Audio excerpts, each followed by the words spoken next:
Hi everyone, tonight we are going to read about Moon's first friends, and it says One Giant Leap for Friendship.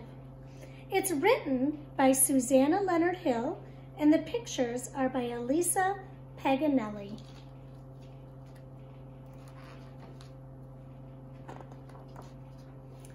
The moon was queen of the night sky. She was so bright that everything she touched glowed with silver light. But after many, many years had passed, she was lonely. If only someone would visit me, she said. Hello down there, she called to the lumbering dinosaurs. If you come up here, you won't feel so heavy. You'll feel lighter than air. But the dinosaurs stayed where they were. Under the moon's watchful eye, the surface of the earth changed. The moon saw glorious new creatures come and go. Saber-toothed tigers, mastodons, woolly mammoths, dodo birds, whales, rhinoceroses, and elephants. But they all stayed earthbound and rarely looked up to her in the night sky.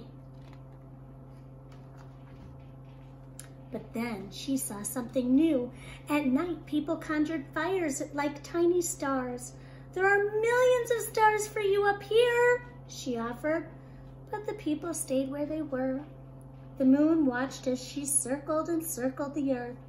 On the wide sweep of the hot Sahara, the Egyptians built stone pyramids that towered toward the sky. They're trying to reach me, the moon marveled. But though the pyramids were mighty, they came nowhere near high enough to reach the moon. Perhaps they didn't see her.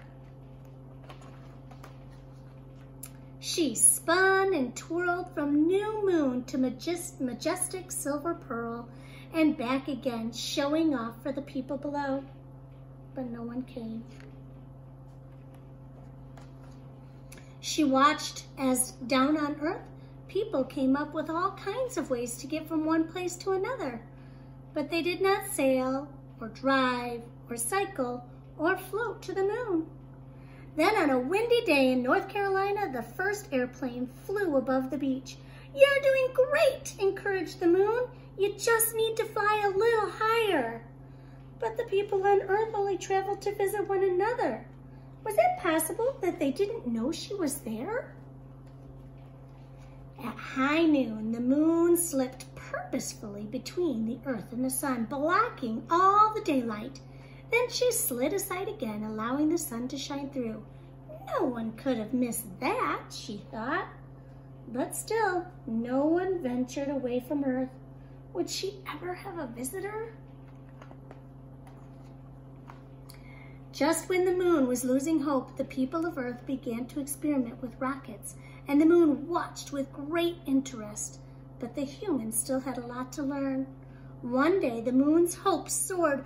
A chimpanzee in a mercury capsule rocketed toward her. A visitor at last! But alas, he returned to Earth without reaching her. And then, one hot July day, a tremendous rocket stood upon a launch pad with two small spaceships perched on top. The countdown began. 10, 9, 8, 7, 6, 5, 4, 3, 2, 1, liftoff!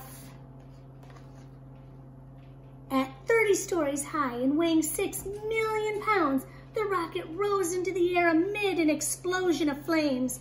Slowly at first, and then faster and faster, the rocket fell away in stages, but the two spaceships hurtled toward the moon. They're coming, said the moon. They're actually coming. One of the spaceships remained at a distance, circling, but the other came closer and closer until at last its spindle legs touched down. Welcome, she greeted the men who emerged from the ship. The astronauts walked across her surface with great bounding steps that made her dust bloom. They seemed delighted with how far they could travel with each stride.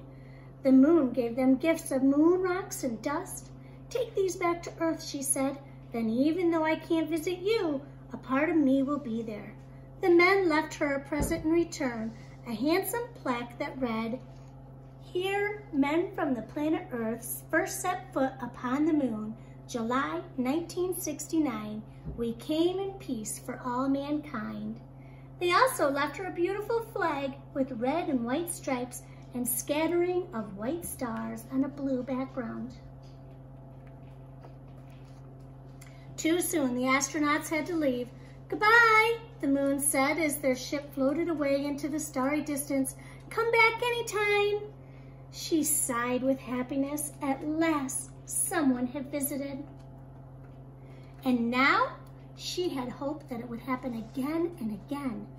Maybe one day you will visit her. The end.